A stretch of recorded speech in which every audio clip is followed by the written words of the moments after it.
Grand Canyon University's RN to BSN online degree program makes earning your bachelor's in nursing possible. Balance online coursework with local in-person clinicals to position yourself for potential leadership opportunities in the time you have from wherever you are, leaving room for what matters. Achieve your goals with your personalized plan and team behind you. Find your purpose at Grand Canyon University. Visit gcu.edu.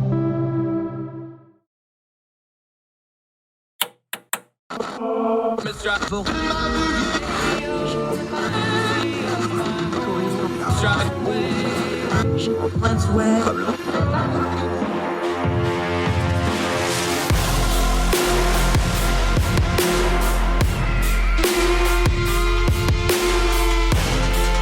your host, Andrew Donaldson. This is Heard Tell.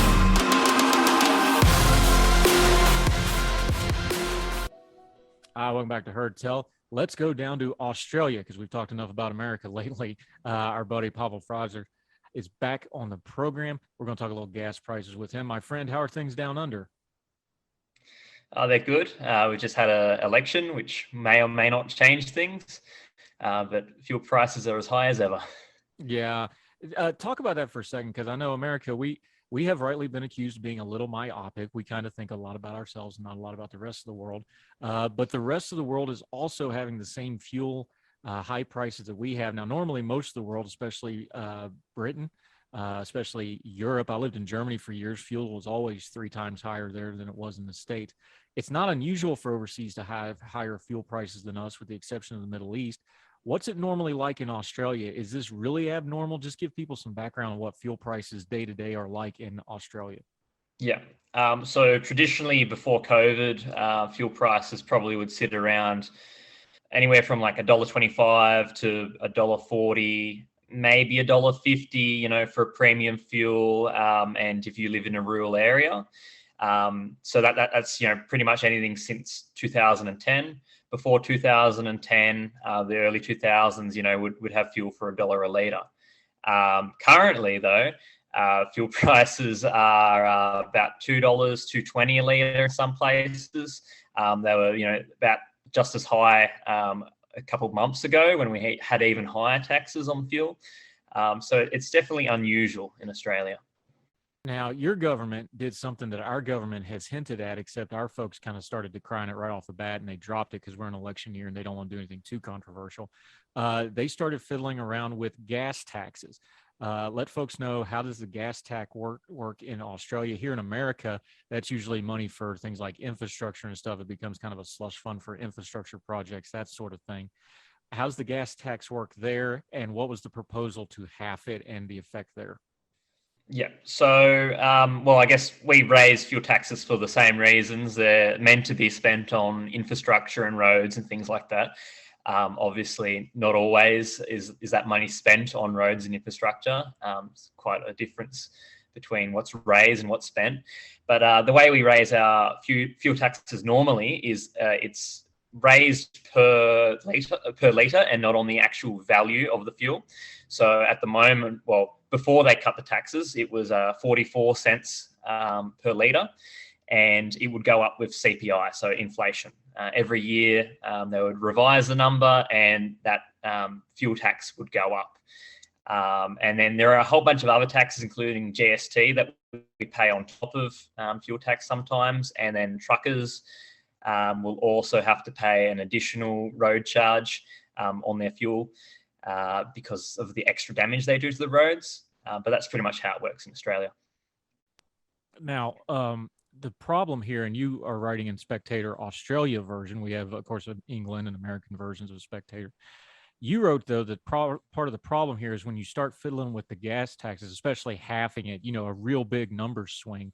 What you're really doing is, aside from a tax cut, it starts manipulating the markets, because we all understand, and we've been talking about it a lot the last couple of years, gas prices are a lagging indicator. Those things, what's happening with the gas pump, that stuff from 6 months, 18 months ago, a year ago, that shows up at the pump. So what you're really doing is artificially messing around with the market, and that's where you get the adverse effects. Yeah. So the most disproportionate, or the most damaging thing, I guess, to the fuel prices is just the way that the taxes are raised. So they're not proportional. It's not 10 or 20 or 30, 40% on the actual value of the fuel, but it's a fixed tax. No matter how much the price of oil is actually worth, you must pay a minimum of 44 cents per litre on that fuel. So during lockdown, fuel prices crashed as oil dropped. We got to about 90 cents a litre, which is, hasn't been done for 15 years. But it could have dropped a whole lot lower if we had a proportional tax that was, a proportion to the value of the actual product. But by having a levy that's fixed per litre, it acts as a price floor, which manipulates the market. Yeah, Pavel Pfitzner, our friend down in Australia, joining us. Things don't happen in a vacuum; they happen in a sequence. You just mentioned it. Australia had some really strict lockdowns, especially on the East Coast, Sydney, those areas. We talked to some of our Aussie friends. They were like, "Yeah, we can't even go to the market without getting hassled." What part of that effect has it? Because people are coming off of very severe lockdowns. They were controversial lockdowns. Now you got soaring fuel prices. I would say the cultural response to these, we're talking about it on a policy level. I got to imagine these things become cumulative with people getting frustrated. Yeah, there was a lot of frustration with the lockdowns. There was protests, and they got, harassed by the police and tracked down, and basically every one of the people in the protests, got traced and fined, things like that. There definitely has been pushback, but not as much as I would have expected. Especially we just had our election. Changed our prime minister. Now there was a whole bunch of minor parties that were running on a anti-mandatory vax campaign or a anti-lockdown campaign. Never again, and they spent millions of dollars, and they really didn't do as well as I thought. But both of the major parties had swings against them, but they went to minor leftist parties instead. Now the Aussie electorate tends to be. I don't mean this politically, I just mean temperamentally. They tend to be pretty moderate. You don't have really huge electoral changes per se. Things kind of come and go in waves. How much of this change politically, though, was, the Scott Morrison government? They've been in power for a while. The Conservatives have been in power for a while. I got to imagine you're talking about why the parties of the moment, for lack of a better term, or the anti-government parties, they didn't do as well as people thought. Was a lot of the government changeover just kind of some inertia and fatigue, and then this was just the last little bit to push change? Is that more accurate than people actually just getting trapped in the moment and going, "Oh, that's what did it"? Well, there was a whole bunch of blunders by Scott Morrison and the Liberal Party before COVID. There was things with the bushfires, and also during COVID, the actual vaccination rollout was stuffed up. But Scott Morrison is a pretty unlikable person. Doesn't really lack the charm. Doesn't really have the charm that it needs to be a good leader. So he made all these mistakes, before COVID, and which turned a lot of people away from him. But he kind of gained that respect back. But then COVID happened, and realistically, between the two major parties, there really wouldn't have been much of a difference between how they would have handled COVID. There could have been things done better, of course, by the Liberals and by Scott Morrison. But it's kind of he ruined himself, really. There's not so much a pushback against him. It's just he dug his own hole. And deserved the loss. Pavel's joining us. I laughed when you said that, but generally speaking, for an American audience that doesn't keep up with Aussie politics, is it as personality driven as it is here? Is it a big deal that your politicians, especially at the prime minister level, at the legislative level in the parliament, do they need to be charismatic? Does personality matter, or are they usually more concerned with the actual governance? I'd say it's becoming more personality focused. I guess that's a little bit of influence we're getting from America. Traditionally, maybe not so. I guess a large part of the Australian public is just really apathetic to politics and policies. They don't care what the policies are. They don't know what the policies are. So they choose whoever sounds best in the media. or whoever cops the least heat in the media. So it's a really unfortunate system. We also have mandatory voting. So there's just so many people who just did not want to vote, did not know who to vote for, but they get forced to vote. And so, they either vote for joke parties, minor parties, or, spoil their ballot, or just vote for the opposition because that's, better than what we have now, I guess.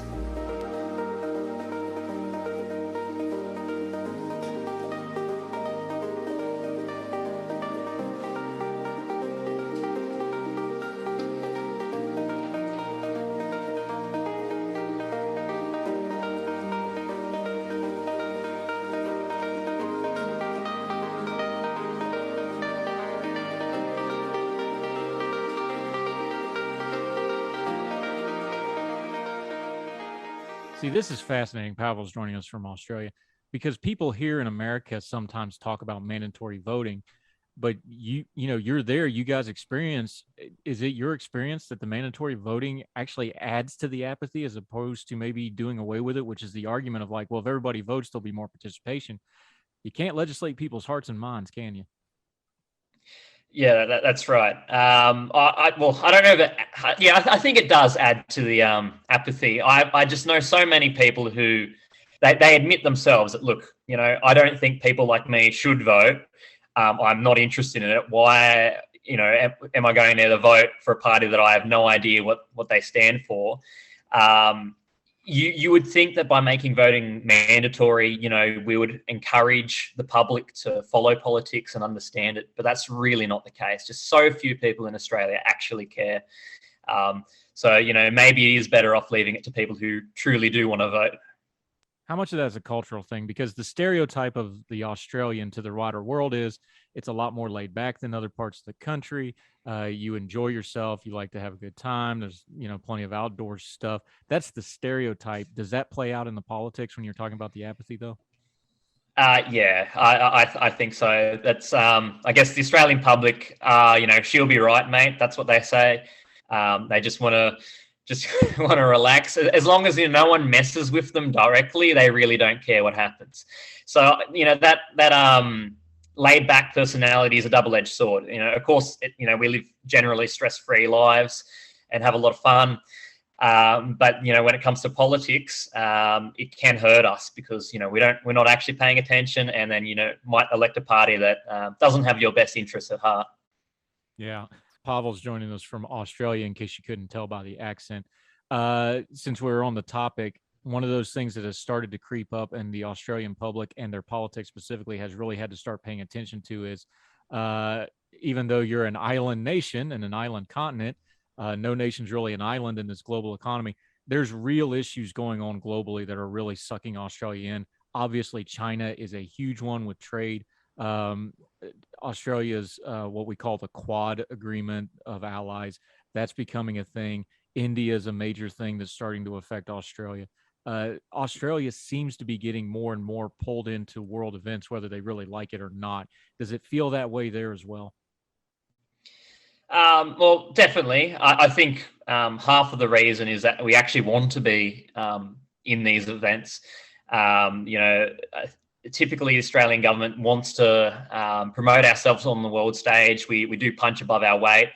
We definitely want to be a leader in the Asia Pacific, particularly as the only balance, I'd imagine, against China. So we kind of represent Western democracy in the Asia Pacific. And, some argue, that we need to be more involved. Some argue that we should be less involved. But it is good having us here and as an alternative ally to China for some of these, Pacific Islander nations. Yeah, and just full disclosure, I flew out of Iraq on an Aussie 130 on emergency leave, so I've always appreciated our Aussie buddies for giving me a lift when I really, really needed one out of Baghdad back in the day. So they've been good allies for a long, long time. Let's double back to your piece for just a second and go back to domestic Australia to finish this up. You talked about it. You just mentioned it. Australia is a huge country with a relatively smaller population. One of the side items on this fuel price thing is because it's so big and it's so vast, America kind of has the same problem. the infrastructure is a little different. It's coastal heavy, it's population center heavy. Is there something long term with these gas prices and things where they're going to start looking at infrastructure in Australia and be like, we may need to have a better plan for the century and the modern age we live in? Yeah, Australia, I guess, ever since World War II has been pretty poor on infrastructure. Unfortunately, we had bigger, bolder plans earlier in the 20th century. There is a plan for high-speed rail connecting a few regional towns and going from Sydney to Melbourne. These things get floated all the time. But in reality, nothing really gets done. We take a huge amount of immigrants every year. 300,000 is what they're proposing. I think it sits around 250,000 normally. And that's basically the size of our capital city every year. Now, these people don't go to small regional towns. They usually end up in, Sydney, Melbourne, along the coast. And there's absolutely no plan to develop these regions or have the infrastructure support these huge populations.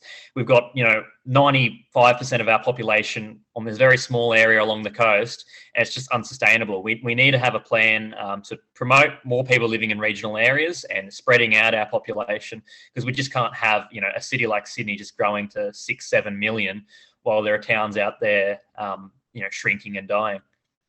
Yeah, universal problem, just the Aussie version of it. To wrap this up, you ended your piece on this.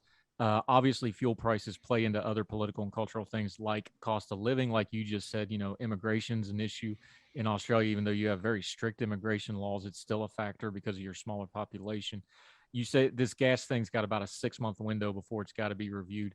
Where do you think cost of living is going to be in 6 months? Is it still going to be a major issue? Do you think they do something different here? Just kind of project a little bit where you think you're going, because we're looking 6 months ahead here in the States because we're going to be having our election right about there. So everybody's wondering what the economy is going to be doing. Where are y'all going to be in about 6 months when this policy comes up for review?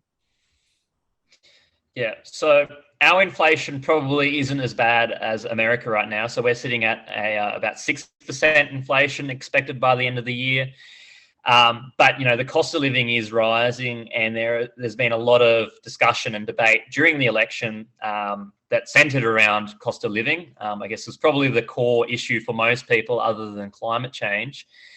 It would make sense that the government would keep the fuel taxes low if the price of oil and fuel is still high, affected by the war in Ukraine.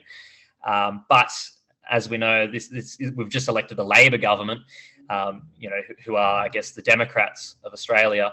And typically they're not fond of tax cuts. So we're not too sure whether they'll keep it. I don't even think the Liberals would have kept it if they remained in power. So either way, we're not really getting a good result. Pavel Pfitzner, second time on the show. There will be a third. We'd love to have you back again. Appreciate the insight. He's a student. He studies law and obviously policy. Really sharp guy. Always enjoyed talking to our Aussie friends, my friend. Thank you for the time today, especially with the time difference. Go get yourself some sleep. Thank you, Andrew. Great to be on. Good seeing you again, my friend. Thank you.